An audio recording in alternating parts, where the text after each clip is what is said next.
Hello guys, इस video lecture में हम देखेंगे एचबीएससी क्लास 12th बायोलॉजी के सारे इंपॉर्टेंट डायग्राम्स, उनको सिंपल वे में कैसे बनाना है, आपको बोर्ड के अंदर कैसे बना के आना है कि आपका एक भी नंबर ना कटे और आप उसको इजीली बना भी पाएं, तो इस वीडियो के अंदर देखेंगे। और पूरी बुक से जितना भी इंपॉर्टेंट डायग्राम्स थे वो सारे मैंने उठा लिए हैं। So let's start the video. सबसे पहला डायग्राम जो बनाना है वो आपको एम्ब्रियो सैक का बनाना है। कैसे बनाना है, आपको एक ऐसे ओवल बना लेना है और उससे पहले आपको थोड़ी बहुत जानकारी भी होनी चाहिए। जो एम्ब्रियो सैक है वो 7 सेल्ड 8 न्यूक्लिएटेड स्टेज पे होता है और नीचे की तरफ उसका होता है माइक्रोपाइलर एंड। चलो मैं पूरा अच्छे से इसका डायग्राम बनाती हूँ ताकि आप स्क्रीनशॉट ले तो आपको कोई प्रॉब्लम ना आए। और ऊपर की तरफ होता है इसके अंदर चलाजल एंड। इसकी लाइनिंग भी बना दे क्योंकि ये सेल्स से बना होता है, तो ऐसे इसमें सेल्स बना देंगे हम। मैं बस रफली आपको बना के दिखा रही हूँ कि आपको ऐसे बना के आना है। आप इनको अच्छी से, जैसे मैंने ऐसे तो जल्दी गंदी राइटिंग में लिख दिया, आपको एकदम अच्छी से राइटिंग करके आनी है बोर्ड एग्जामिनेशन के अंदर। और माइक्रोपाइलर एंड, इसकी मैंने एक ट्रिक भी बताई थी। माइक्रोपाइलर एंड के ऊपर होता है एग और एग के साथ में होते हैं 2 सिनर्जिड्स। तो ये हो गई हमारी 2 बड़ी सिनर्जिड्स और इनके साथ में है ये egg. So this is egg and these are synergids. Synergid के अंदर ही होता है filiform apparatus. This is filiform apparatus. और इसके बिल्कुल मिड में होते हैं 2 न्यूक्लियाई जिन्हें हम बोलते हैं पोलर न्यूक्लियाई। और ये जो पूरा सेल, जिस सेल के अंदर प्रेजेंट होंगे दोनों न्यूक्लियाई, उसे हम बोलते हैं सेंट्रल सेल। और इसका जो माइक्रोपाइलर से अपोजिट एंड होता है जिसे हम चलाजल एंड बोलते हैं, उसके ऊपर 3 एंटीपोडल सेल्स प्रेजेंट होते हैं। This is the complete structure of embryo sac. इसके अंदर आपको बनाना क्या क्या है, सबसे पहले इसमें सर्कल बनाना है आपको एक, या फिर कह लीजिए कि एक ओवल स्ट्रक्चर बनाना है जिसमें एक तरफ आप दिखाएंगे माइक्रोपाइलर एंड, दूसरी तरफ चलाजल एंड दिखाएंगे। और माइक्रोपाइलर एंड में होता है एग और एग के साथ 2 सिनर्जिड्स के अंदर फिलिफॉर्म एपरेटस, बीच में 2 न्यूक्लियाई जिन्हें हम पोलर न्यूक्लियाई बोलेंगे और सेल को बोलेंगे सेंट्रल सेल।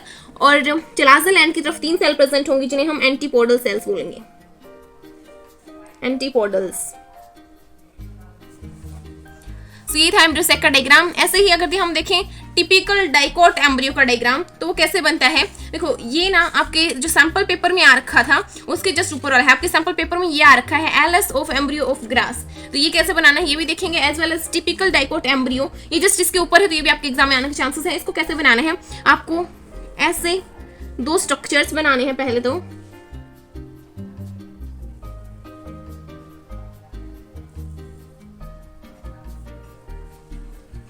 ये दोनों जो है ये कॉटिलिडन्स हैं और फिर बाद में इनको ऐसे मिला देना है।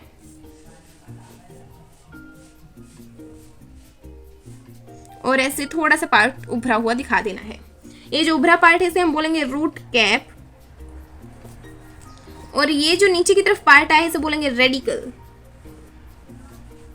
यहाँ पे जो रेडिकल और प्लूम्यूल के बीच में ये जो है ये हिस्सा, इसे हम बोलेंगे प्लूम्यूल। और प्लूम्यूल रेडिकल के बीच वाले हिस्से को बोलेंगे हाइपोकोटाइल। सो ये है टिपिकल डाइकोट एम्ब्रियो का डायग्राम। ये आ सकता है, इसमें डाइकोट एम्ब्रियो बनाना था तो उसमें हमने पहले बनाए 2 कॉटिलिडन्स और उनके बीच में है प्लूम्यूल, फिर हाइपोकोटाइल, रेडिकल के ऊपर रूट कैप लगी हुई है। L S of embryo in grasses, ये कैसे बनाना है आपको। तो देखिए, आपको स्टार्ट एक ऐसे उभरे हुए पार्ट से करना है जिसे हम नाम देंगे स्कूटेलम। ये कॉटिलिडन ही होता है। कॉटिलिडन को ही हम मोनोकॉट्स के अंदर या यूं कह लीजिए ग्रासेस के अंदर स्कूटेलम बोलते हैं। और फिर इसके बाद में ये कनेक्टेड होता है एक ऐसे स्ट्रक्चर से। इसमें भी एक उभरा हुआ हिस्सा होता है। इस उभरे हुए हिस्से को हम बोलते हैं एपीब्लास्ट। ये जो एपीब्लास्ट है ये एकदम वेस्टिजियल होता है और ये सेकंड कॉटिलिडन होता है। सेकंड कॉटिलिडन को ही हम एपीब्लास्ट बोलते हैं। बिल्कुल रूडिमेंट्री है, कोई काम का नहीं है। और इस स्ट्रक्चर को पूरा करें तो ये इस टाइप का कुछ स्ट्रक्चर बनता है इसका। इसमें यहाँ पे ये जो अंदर डायग्राम हम बना रहे हैं इसको आप इस तरीके से यहाँ पे थोड़ा पेंसिल से बनाएंगे तो थोड़ा थोड़ा डार्क कर देना। ये जो अंदर वाला हम स्ट्रक्चर बना रहे हैं इसको थोड़ा थोड़ा पेंसिल से ऐसे फिल कर देना, डार्क कर देना।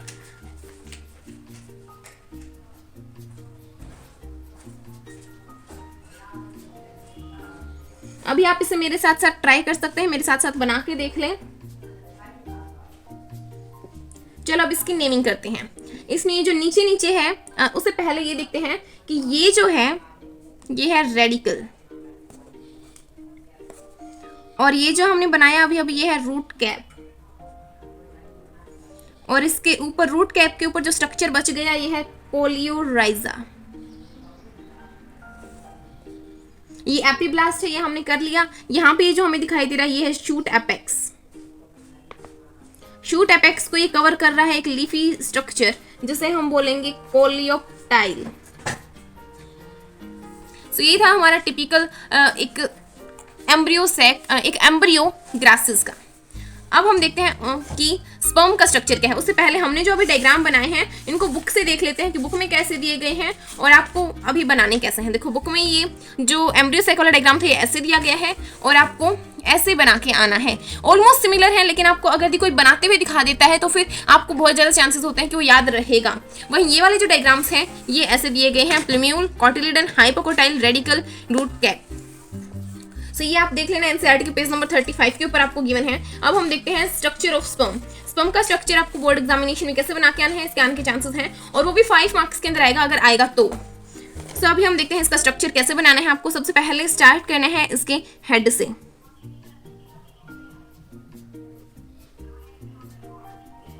पेन से बना रहे हैं तो थोड़ा बहुत प्रॉब्लम आ सकती है, थोड़ा बहुत गड़बड़ हो सकता है, लेकिन आप इसे पेंसिल से ही बनाना। मैं पेन से इसलिए बना रही हूँ क्योंकि वीडियो के अंदर पेंसिल से जो हम लिखते हैं वो दिखता नहीं है ज़्यादा, तो इसीलिए पेन से बनाना पड़ रहा है मुझे।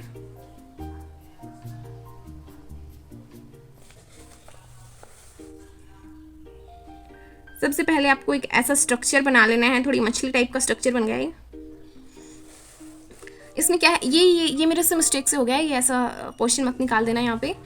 इसमें देखो ऊपर ऊपर होता है एक एक्रोसोम, गोल्जी बॉडी से बनता है ये, और जो सबसे आउटर मोस्ट मेम्ब्रेन होती है उसे हम बोलते हैं प्लाज्मा मेम्ब्रेन। और ये जो है इस पूरे स्ट्रक्चर को हम बोलते हैं हेड। अगर स्ट्रक्चर आ जाए आपके तो आपको ऐसे एक्सप्लेन करना है कि इसके 4 पार्ट हैं, हेड, नेक, मिडल पीस, टेल। और फिर आपको ये बताना कि हेड के अंदर होगा एक तो एक्रोसोम होगा, दूसरा उसके अंदर होगा न्यूक्लियस या फिर कह लीजिए जेनेटिक मटीरियल जो वो लेके जा रहा है, ये है न्यूक्लियस, या फिर कह लीजिए कि जेनेटिक मटेरियल है। फिर दूसरा पोर्शन है इसके अंदर नेक। नेक के अंदर प्रेजेंट होते हैं सेंट्रियोल्स। फिर है मिडल पीस। मिडल पीस के अंदर प्रेजेंट होते हैं इसमें माइटोकॉन्ड्रिया, ऐसे स्पाइरल अरेंज होते हैं, माइटोकॉन्ड्रियाज होते हैं। ये एनर्जी प्रोवाइड करते हैं स्पर्म को, प्रोवाइड एनर्जी। और ये जो पोर्शन है इसे हम बोलेंगे मिडल पीस। और फिर एंड में जो बच गया वो है टेल। इसके मूवमेंट में हेल्प करता है, इसको चलाने में हेल्प करता है। सो ये था स्ट्रक्चर ऑफ स्पर्म। आपको इसमें ऐसे एक्सप्लेन करके आना है कि स्पर्म के 4 पार्ट हैं, हेड, नेक, मिडल पीस, टेल। और फिर बताना कि हेड के अंदर एक्रोसोम होगा, न्यूक्लियस होगा, नेक के अंदर 2 सेंट्रियोल प्रेजेंट होते हैं, और मिडल पीस के अंदर माइटोकॉन्ड्रिया होगा जो उसको एनर्जी प्रोवाइड करेगा, और टेल जो है वो उसके मूवमेंट बनाने में हेल्प करती है, मूवमेंट करवाएगी इसको। फिर आता है एक एंटीबॉडी का डायग्राम। ये जो डायग्राम है ये ह्यूमन हेल्थ एंड डिजीज वाले चैप्टर में आपको मिल जाएगा, पेज नंबर 151 पे मिलेगा आपको ये डायग्राम। अब देखते हैं आपको ये डायग्राम बनाना कैसे है। सबसे पहले तो आपको ऐसे कुछ स्ट्रक्चर्स बना लेने हैं।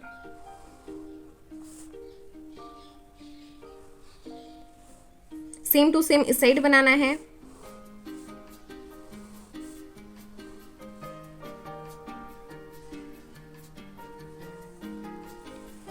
और एक और ऐसा ही स्ट्रक्चर बनाएंगे जस्ट इसके पैरेलली। यहाँ पे आप कैसा भी शेप दे सकते हैं, ऐसा भी दे सकते हैं और ऐसा भी दे सकते हैं, दोनों में डिफरेंट भी देख सकते हैं, दोनों में सेम शेप भी आप दे सकते हैं।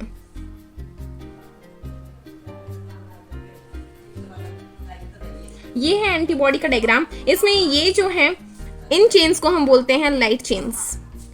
लाइट चेन्स ये जो दोनों आपको दिखाई दे रही हैं ये हैं लाइट चेन्स, और ये जो दो चेन्स आपको बड़ी बड़ी दिखाई दे रही हैं इन्हें बोलते हैं हम हैवी चेन। और यहाँ पे एक एंटीजन आके जुड़ेगा, यानी कि ये है एंटीजन बाइंडिंग साइट। इसके अंदर दो एंटीजन बाइंडिंग साइट है, यहाँ पे भी आके जुड़ सकता है, यहाँ पे भी आके जुड़ सकता है, दोनों पे भी आके जुड़ सकता है। और एंटीबॉडी के अंदर प्रेजेंट होते हैं डाइसल्फाइड बॉन्ड्स, इसमें डाइसल्फाइड बॉन्ड प्रेजेंट होंगे ऐसे। अब आपको ये जो भी दिखाई दे रहे हैं ना सारे, इनको दो दो हिस्सों में ब्रेक कर देना है। जैसे कि ये है, इसको दो हिस्सों में तोड़ दिया, इसको दो हिस्सों में तोड़ दिया, ये जो पूरा है इसको दो हिस्सों में तोड़ दिया, ये जो पूरा है इसको दो हिस्सों में तोड़ दिया। अब इनके बीच में भी सल्फर बॉन्ड्स प्रेजेंट होंगे, यहाँ पे सल्फर बॉन्ड प्रेजेंट होंगे, यहाँ पे सल्फर बॉन्ड्स प्रेजेंट होंगे। या आपको सारे सल्फर बॉन्ड दिखाने की जरूरत नहीं है, आपने एक साइड दिखा दिया तो भी काफी है।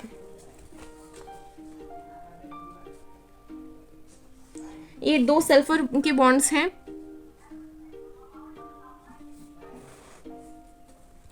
ऐसे एज इट इज यहाँ पे होंगे, एक इनको लिंक करेगा, एक ऐसे। ये है इसमें डाइसल्फाइड बॉन्ड्स, आपको सारे एज इट इज बनाने की जरूरत नहीं है, आप एक साइड के बना दे दूसरी साइड के रहने देंगे, टीचर अपने आप समझ जाएगा कि एक साइड है तो दूसरी साइड भी है। नेक्स्ट देखते हैं PbR2 जो कि एक प्लाज्मिड है, उसका स्ट्रक्चर बनाना भी आ सकता है। डायग्राम बनाएं PbR2 में, आपको बेसिकली करना क्या है, सबसे पहले एक ओवल शेप बनाएं, एक सर्कल शेप बनाएं, उसको डबल कर दें पहले तो।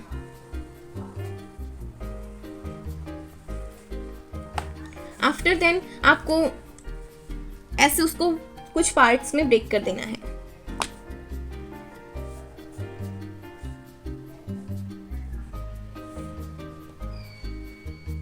इसके अंदर ये जो पोर्शन है इसे हम बोलेंगे ROP या फिर कह लीजिए PVU2। इसके एक छोड़ के हम नेक्स्ट बनाते हैं ORI, जिसकी फुल फॉर्म होती है ओरिजिन ऑफ रेप्लिकेशन। फिर एक आपको एकदम ब्लैंक छोड़ देना है, नेक्स्ट के अंदर आपको लिखना है AMPR। ये शो कर है कि ये एम्पीसाइक्लिन रेजिस्टेंट हो गया है, एक एंटीबायोटिक है। और इसके अंदर होगा PST1 और PVU1। नेक्स्ट में आपको लिखना है क्लावन हाइंड 3 एज वेल एज इसी के अंदर होगा EcoR1। तो देखो आपने अभी तक क्या किया, कोई भी सर्कल के अंदर कोई भी एक सेगमेंट पकड़ो, यहाँ पे पकड़ लो, चाहे ये पकड़ लो, चाहे ये पकड़ लो, उसको लिख दो ROP और उसमें लिख दो PVU2। PVU2 के बाद में एक लाइन खाली छोड़ देना, उसके बाद में ORI यानी ओरिजिन ऑफ रेप्लिकेशन लिखना है आपको। और आपको इसमें बेसिकली टुकड़ों में तोड़ना कितने में है, इसको आपको 8 टुकड़ों के अंदर छोड़ देना है। 1 2 3 4 5 6 7 8 8 टुकड़ों के अंदर तोड़ा, किसी भी एक को ROP नाम दिया, PVU2 लिखा, नेक्स्ट खाली, फिर ORI, फिर नेक्स्ट खाली, फिर एम्पीसाइक्लिन रेजिस्टेंट बनाएंगे PST1 और PVU। यहाँ पे स्टार्टिंग में हमने 2 लिखा था, अब हम लिखेंगे 1। नेक्स्ट के अंदर क्लावन हाइंड 3 EcoR1। नेक्स्ट जो है उसके अंदर हम लिखेंगे BAMH1 और इसी के अंदर ही लिखेंगे साल 1, नेक्स्ट खाली रह जाएगा। और ये जो BAMH1 है और साल 1 है ये टेट्रासाइक्लिन रेजिस्टेंट है। सो ये है PbR322 का स्ट्रक्चर, प्लाज्मिड है, थोड़ा सा अटपटा है। इसकी ट्रिक आपको यूट्यूब पे बहुत मिल जाएंगे, किसी भी टीचर की देख लेना, बहुत सी ट्रिक्स मिल जाती हैं आपको, ये भी आप एक बार जरूर देख लेना। एक बार देखने से ही हो जाएगा, इतना ज़्यादा हार्ड भी नहीं है। आपको लिखना है एक जगह पे ROP PVU2, अगला खाली, फिर ORI, फिर अगला खाली, फिर PST1, फिर PVU1, नेक्स्ट में EcoR1 क्लावन हाइंड 3, नेक्स्ट में BAMH1 सेल 1 टेट्रासाइक्लिन रेजिस्टेंट। इतना ज़्यादा इंपॉर्टेंट तो नहीं है बट फिर भी आपको ये जरूर कर लेना है। इसमें से जो सबसे ज़्यादा इंपॉर्टेंट है वो है एम्ब्रियोसैक और ये दोनों स्ट्रक्चर्स। स्पर्म का डायग्राम, एक मेमरी ग्लैंड का डायग्राम भी बहुत इंपॉर्टेंट है, वो भी मैं आपको शो कर दूंगी। और ये देखो, ये ब्लूप्रिंट वाली वीडियो भी हमने अपलोड कर रखी है, तो ब्लूप्रिंट देख लेना अगर आपने नहीं देखा है तो अभी तक। अब देखते हैं इंसुलिन का स्ट्रक्चर। इंसुलिन का स्ट्रक्चर कैसे होता है, ऐसे, ये है A चेन, ये है B चेन, ये है C चेन। A और B के बीच में प्रेजेंट होता है डाइसल्फाइड बॉन्ड। और ये है इमेच्योर या फिर कह लीजिए प्रो इंसुलिन है। बाद में जब ये मैच्योर होगी या फिर कह लीजिए कि जब मैच्योर इंसुलिन बन जाता है तो क्या होता है, A B इनके बीच में डाइसल्फाइड बॉन्ड्स और जो C चेन है, C पेप्टाइड चेन है, वो फ्री हो जाएगी। सो ये था इंसुलिन का डायग्राम। अब हम देखते हैं मेमरी ग्लैंड का diagram. And that is here. क्योंकि इस चैप्टर में से सारे 5 मार्क्स के ही आने वाले हैं, तो फिर आपको अगर दिया आ जाए तो ये ट्रिक भी याद रख लेनी है। SAT जो ट्रिक है, इसमें आपको ये लाइन वाइज सेंटेंस बना के लिख देना कि mammary gland is a modified sweat gland, mammary gland is apocrine gland and compound tubules alveolar gland. इसका डायग्राम कैसे बनाना है, सबसे पहले आपको 6 रिब्स बनानी है ऐसे, फिर आपको एक बड़ी सी मसल बनानी है जिसका आप नाम देंगे पेक्टोरैलिस मेजर मसल, और फिर आपको ऐसे पहले तो एक कप लाइक स्ट्रक्चर बना देना है। स्टार्टिंग में आपको उसको नेम देना है निपल, देन एरियोला जो पिगमेंटेड पार्ट होगा। आफ्टर दैट आपको एक स्वोलन पार्ट बनाना है जिसे हम नाम देंगे लैक्टिफेरस डक्ट। स्वोलन पार्ट के बाद में वो एक डक्ट के अंदर कन्वर्ट हो जाएगा जिसे हम नाम देंगे मेमरी डक्ट। आफ्टर दैट वो बहुत सी ब्रांचेस में डिवाइड हो जाता है और एक लोब के अंदर चला जाता है जिसे हम नाम देंगे मेमरी लोब। इसमें हमने 2 लोब्स आपको शो की हैं, 1 और 2। ये मेमरी लोब्स के अंदर चला जाएगा और फिर एल्वियोलाई के अंदर टूट जाता है। ये जो है ये एल्वियोलाई हैं, और ये जो पूरा पार्ट यहाँ पे डिपॉजिटेड है, जो एक्स्ट्रा रीजन है उसके अंदर फैट प्रेजेंट होता है, और यहाँ पे फाइब्रस टिश्यू भी प्रेजेंट होता है। आफ्टर दैट मेमरी लोब के अंदर ये जो ट्यूब्यूल्स दिखाई दे रही हैं इन्हें हम मेमरी ट्यूब्यूल्स बोलते हैं। तो ये था स्ट्रक्चर ऑफ मेमरी ग्लैंड।